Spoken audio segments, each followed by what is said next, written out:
Si je me noie, que je vois arriver, je vais vouloir m'accrocher à toi. Toi, il va falloir que tu me dégages. Un champion olympique de natation en plein cours de sauvetage pour des adolescents.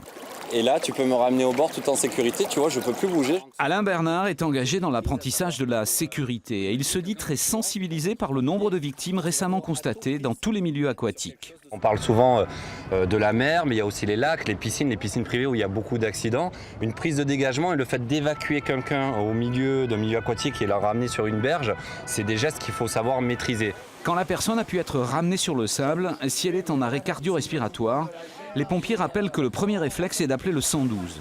En attendant les secours, certains gestes seront essentiels car la vie alors est une question de minutes. Alors c'est un peu comme une apnée. À partir du moment où la personne fait un arrêt cardiaque, elle a à peu près 3 à 4 minutes avant qu'il commence à y avoir des séquelles au niveau du cerveau. Et donc c'est dans ce laps de temps des 3 à 4 minutes que les premiers témoins doivent agir. Verrouillez les coudes, super. Levez les fesses et appuyez-vous sur lui et là vous y allez. Vite et fort, vite et fort, vite et fort. Evelyne est en train de suivre les premières instructions et elle avoue qu'elle avait envie de savoir comment faire si elle trouve un corps inanimé devant elle. On a peur de mal faire, mais bon, après, on essaye de le faire quand même, parce que si on fait rien, c'est encore pire, quoi.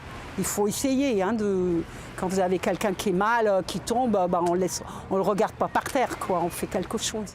Chaque année en France, le nombre de noyades augmente et les drames touchent notamment les enfants de moins de 6 ans qui échappent à la surveillance des adultes.